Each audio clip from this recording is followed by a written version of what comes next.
Plus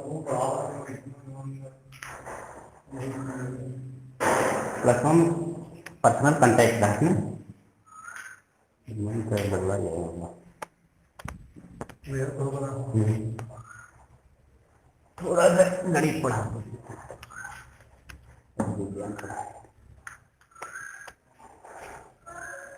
इस दिन। नमस्कार। अब हम लोग आज कक्षा 10 के गणित के विषय में बात करेंगे। इसके पहले वाले क्लास में हम लोगों ने यूक्लिड विभाजन प्रमेयिका पढ़ा थे। आज हम लोगों ने गणित के मूलभूत प्रमेय पढ़े और उसकी सहायता से हम लोग ये देखेंगे कि लघुत्तम और महत्तम समापवर्तक कैसे निकालें। गणित का जो फंडामेंटल थ्योरम ऑफ अरिथमेटिक अंकगणित का मूलभूत प्रमेय जो है वो क्या है, उसके विषय में अध्ययन करने से पहले हमें दो चीजें जानना जरूरी है। एक है संयुक्त संख्या और एक है प्राइम। संयुक्त संख्या क्या होती है? Composite number. और प्राइम क्या होती है? अभाज्य। एक भाज्य संख्याएं होती हैं, एक अभाज्य। और जैसे ही भाज्य संख्याओं की बात करते हैं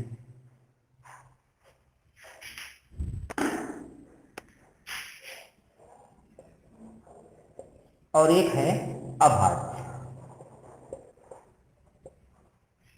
आपके पास हम दो उदाहरण लेंगे, 8, 18, 12, 15, 17, 13, 14 और 31।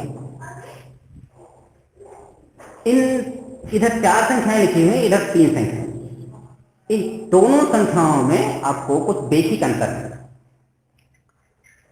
ये संख्याएं कुछ संख्याओं के गुणनखंडों के रूप में लिखी जा सकती हैं, लेकिन ये जो संख्याएं हैं ये संख्याएं किसी भी संख्या के गुणनखंड में लिखी नहीं जा सकती हैं, दो संख्याओं को छोड़कर, स्वयं और एक। स्वयं और एक, दो संख्याओं को छोड़कर और किसी भी संख्या के रूप में लिखी नहीं जा सकती। जैसे 18 है तो आप इसे लिख सकते हैं 2 गुणे 3 गुणे 3। क्या है? 18 इक्वल टू 2 इंटू 3 इंटू 3, 2 गुणे 3 गुणे 3। 12 है 2 गुणे 2 गुणे 4, सॉरी 3। आपको मिला 4 यानी 12। 15 है 3 गुणे 5। 14 है 2 गुणे 7। और अब देखिए ये 17 है, इसे केवल ऐसे ही लिखा जाता है 1 गुणे 17। 13 को आप केवल 1 गुणे 13 और 31 को केवल 1 गुणे 31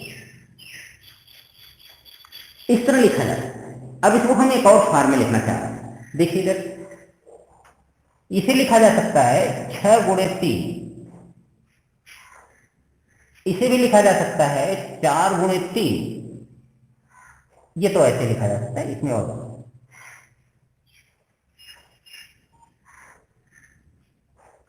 अब यहां पर ये भी जो गुणनखंड है ये भी जो गुणनखंड है। यहां पर ये 2 इंटू 2 इंटू 3, ये भी इसके फैक्टर हैं, 12 के गुणनखंड हैं। और 4 गुणे 3 ये भी इसके फैक्टर हैं, गुणनखंड। यहां पर 2 गुणे 3 गुणे 3, 6 गुणे 3 ये भी इसके गुणनखंड है और इस तरह भी इसके गुणनखंड लिखे जाए। लेकिन इन दोनों में मूलभूत अंतर है। अंतर ये है कि ये जो गुणनखंड है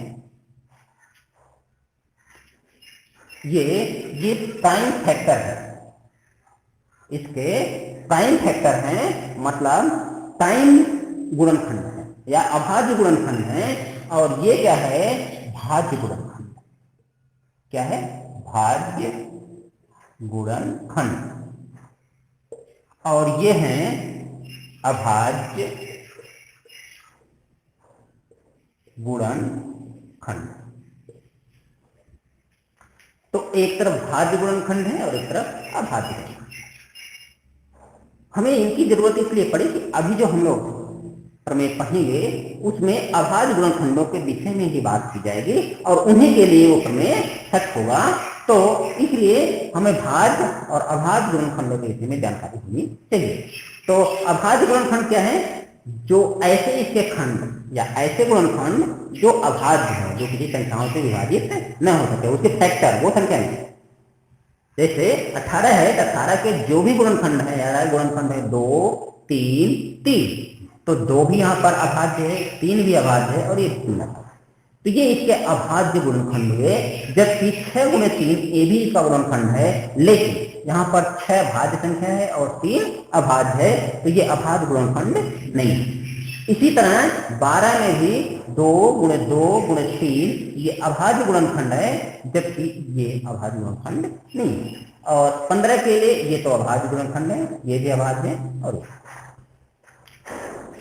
ये बेसिकली अभाज्य संख्या है। अभाज्य संख्या क्या है? जो स्वयं से या एक से विभाजित होती हैं। उसी बात यहाँ पर भी 2 भी अभाज्य है, 3 भी अभाज्य है और 3। इसी तरह 3 अभाज्य है, 5 अभाज्य, 2 अभाज्य, 7 अभाज्य। ये क्या है? अभाज्य संख्या है।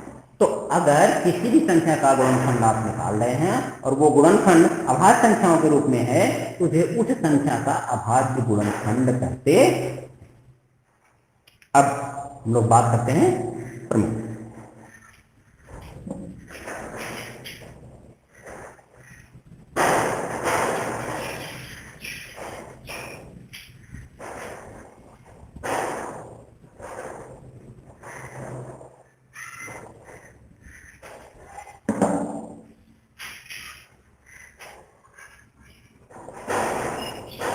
अंकगणित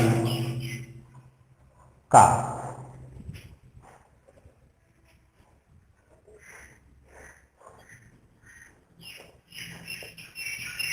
मूलभूत प्रमेय।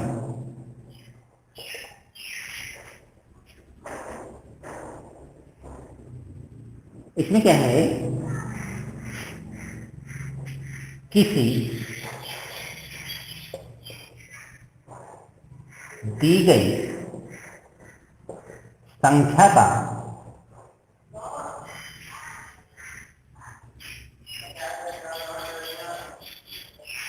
संख्या को अभाज्य गुणनखंड के रूप में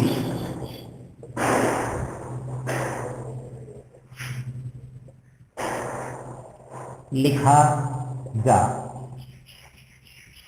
सकता है तथा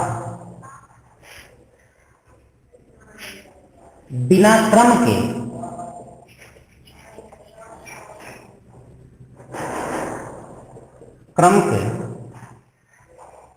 अभाज्य गुणनखंड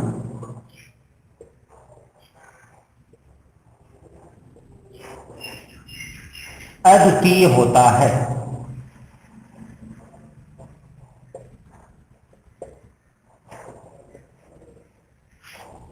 ठीक, गणित का मूलभूत प्रमेय ये बताता है कि अगर आपके पास कोई संख्या है तो उसे अभाज्य गुणनखंडों के रूप में लिख सकते हैं, पहली बात। दूसरी बात, यह जो अभाज्य गुणनखंड है, अगर इनको क्रम को न ध्यान में दिया जाए, मतलब क्रम बदलने पर हमें कोई परिवर्तन न माने, तो ये अद्वितीय होते हैं। मतलब एक ही तरह से मिले गए, 2 प्रकार से नहीं मिल सकते।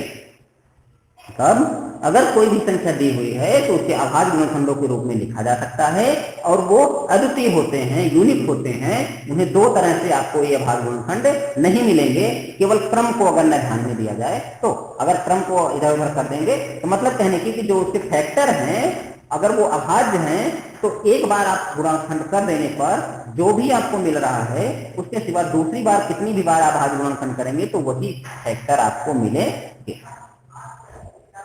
उदाहरण के लिए आप लिखते हैं जैसे 108,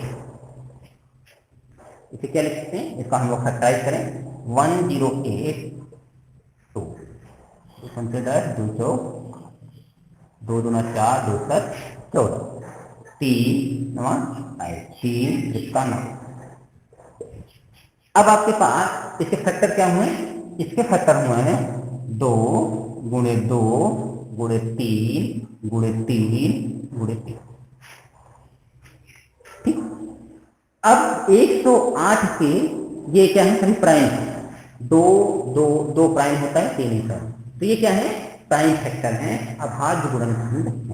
अब इसको चाहे जितनी ही बार आप गुणा करिए, इन्हीं 2 2 मिलेंगे, 3 3 मिलेंगे, इसे क्रम को बदलने अगर ध्यान न दिया जाए, मैं से कहें तो 2 गुणे 3 गुणे 2 गुणे 3 गुणे 3 ऐसे भी लिखा जा सकता है। तो ये क्या हुआ, क्रम को आपने केवल चेंज किया। अगर आप ऐसे लिखिए 2 गुणे 3 गुणे 3 गुणे 2 गुणे 3, फिर आपने चेंज किया क्रम। तो चाहे क्रम को अगर हम क्रम चेंज को परिवर्तन ना माने, तो ये अभाज्य गुणनखंड यूनिक होते हैं, मतलब जितने भी फैक्टर आ गए इसके सिवा कोई दूसरे फैक्टर नहीं आए, तो ये क्या होते हैं, ये किसी भी संख्या के अभाज्य गुणनखंड होते हैं। इसी तरह आपके पास और भी सारी संख्या होंगी, 1 2 5 या 1 3 5,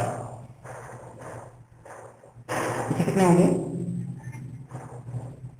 3 3 चौक 12, 3 बचे 15, 3 का नाम 3 3 5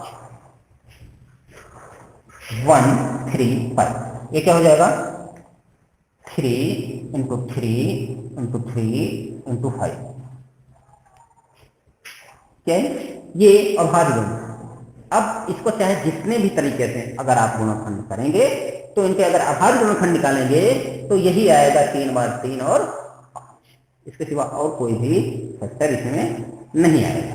तो ये क्या है, यही है गणित के मूलभूत समझ। अब हम किन्हीं संख्याएं दी गई हैं तो उसका अभाज्य गुणनखंड निकाल लेते हैं। जैसे ही अभाज्य गुणनखंड निकाल लेते हैं, इसमें जो कुछ संख्याएं रिपीटेशन होंगी, कुछ संख्या नहीं होगी, मतलब अभाज्य गुणनखंड के घातों के रूप में भी हम लोग लिख सकते हैं। जैसे 18 को ये लिखा 2 घाते 2 गुणे 3 घाते 3, यहां पर वही बात इसे लिख सकते हैं 3 घाते 3 गुणे 5, ये है अभाज्य गुणनखंड के घात।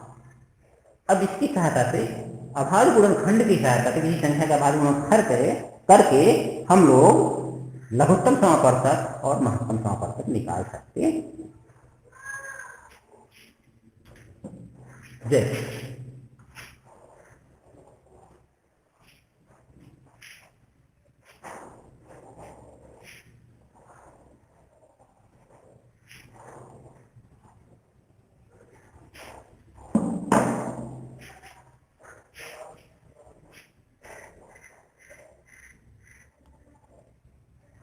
यदि दो संख्याएं ए और बी हैं, तो उनका HCF तथा LCM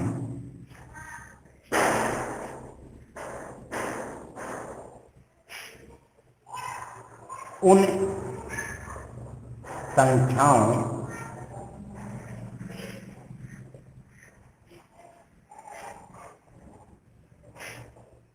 में संख्याओं के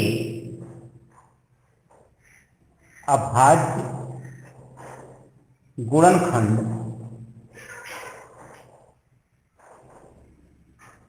उन संख्याओं के अभाज्य गुणनखंड के उभयनिष्ठ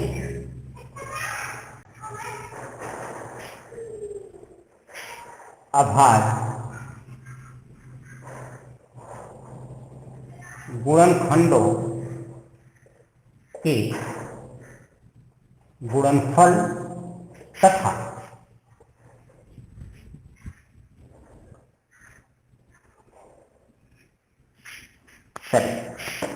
अभेनिज गुणनखंडों के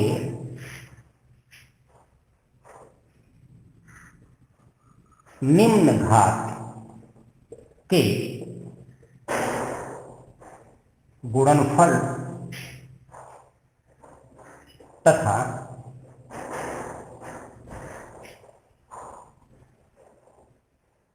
अभाज्य गुणनखंडों के अधिकतम घात के गुणनफल को HCF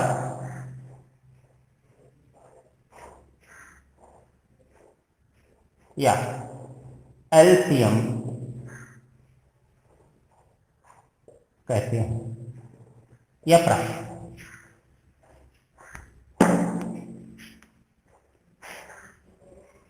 अब आपके पास अगर दो संख्याएं हैं, एक ए है, मान लीजिए कि इसके कुछ वैल्यू गुणनखंड है P गुणे P गुणे P गुणे Q गुणे Q गुणे R गुणे R गुणे R, और एक है B, ये हो जाएगा P गुणे P गुणे P गुणे P गुणे Q गुणे Q गुणे Q गुणे R गुणे R। ऐसे ये क्या है? सभी अभाज्य गुणनखंड।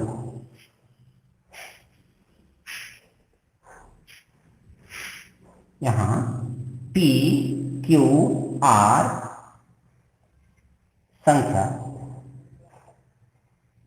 A तथा B के अभाज्य गुणनखंड है।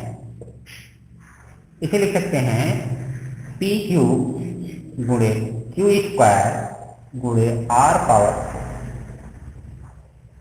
इसे लिख सकते हैं P पावर 4 गुणे क्यू क्यू गुणे R स्क्वायर। अब ये क्या है? Q के लिए अभाज्य गुणनखंड के महत्तम घात P Q Q square R power 4। B के लिए अभाज्य गुणनखंडों के घात P पावर 4 क्यू क्यू तथा R स्क्वायर। अब अगर हम हाईएस्ट कॉमन फैक्टर निकालना चाहें तो क्या होगा? उभयनिष्ठ गुणनखंडों के न्यूनतम, मतलब जो भी उभयनिष्ठ गुणनखंड हैं उनके जो छोटा सा छोटा, तो यहां पर P क्यूब है और दूसरे में क्या है? P power 4। ये उभयनिष्ठ गुणनखंड है, अभाज्य गुणनखंड, और इसमें न्यूनतम घात क्या है? T। तो यहां क्या लिखें? P क्यूब गुणे, यहां उभयनिष्ठ गुणनखंड क्यूब है, क्यू में क्या न्यूनतम घात क्या है? तो ये क्या हो गया? क्यू स्क्वायर गुणे, यहां पर न्यूनतम घात R में क्या है? R square. तो इसका हाईएस्ट कॉमन फैक्टर होगा P cube into Q square into R square, और लघुत्तम समापवर्तक LCM ये होगा। अब यहाँ पर एक बात है कि जो उभयनिष्ठ वाली बात है, उन दोनों के प्राइम फैक्टरों में जो महत्तम घात वाले, तो P का महत्तम घात क्या है? P power 4। Q का इन दोनों में क्या है? गुणे Q power 7 Q Q into R power. अब ये एलसीएम हो गया, sorry HCF highest common factor महत्तम समापवर्तक, और ये हो गया लघुत्तम समापवर्तक। इन दोनों की सहायता से हम एक और प्रमेय निकाल सकते हैं या एक और तथ्य निकाल। अब जरा इसका हम लोग विश्लेषण करें कि हमारे पास दो नंबर a इंटू बी, अगर इन दोनों का गुणा करें तो ये जो प्राइम फैक्टर है इनका गुणा हो जाएगा। इनका गुणा होने का मतलब क्या है, p क्यूब गुणे p पावर 4 आर स्क्वायर गुणे आर क्यूब गुणे आर पावर 4 गुणे आर स्क्वायर, और ये कितना हो जाएगा, p पावर 7 गुणे आर पावर 5, सॉरी यहां पर ये क्यू पावर 5 आर पावर। अब इनका लघुत्तम और महत्तम समापवर्तक अगर गुणा करें LCM इंटू HC, तो फिर यही बात पी क्यूब गुणे क्यू स्क्वायर गुणे R square into P power 4 गुणे आर क्यूब गुणे आर पावर, सॉरी क्यूब, फिर वही आए P power 7 into Q power 5 into R power 6। तो अब आपको यहां से एक तथ्य निकला कि दोनों संख्याओं का गुणनफल उनके लंबन के बराबर होता है। तो a इंटू बी बराबर LCM इंटू HCF, ये बात निकलकर सामने आई कि दो संख्याओं का गुणनफल उनके महत्तम और लघुत्तम के गुणनफल के बराबर होता। तो आज हम लोग इतना ही पढ़ेंगे। गणित के अंकगणित के मूलभूत प्रमेय से हम लघुत्तम और महत्तम समापवर्तक निकाल सकते हैं, इस जा सकते हैं, जैसे परिमेय संख्याओं को सिद्ध करना। आपको अगर ये सिद्ध करना चाह रहे हैं √2 एक अपरिमेय संख्या है, या √3 एक अपरिमेय संख्या है, √7 एक अपरिमेय संख्या है, इनको सिद्ध करने के लिए, प्रूफ करने के लिए आपको इसमें की जरूरत पड़ेगी। तो आज के लिए बस इतना ही। अगले लेक्चर में हम लोग इसके आगे की बात करेंगे। तो आज गणित के मूलभूत प्रमेय और उसके कुछ अनुप्रयोग, जिसमें लघुत्तम और महत्तम समापवर्तक निकालना शामिल है। तो धन्यवाद आज के लिए।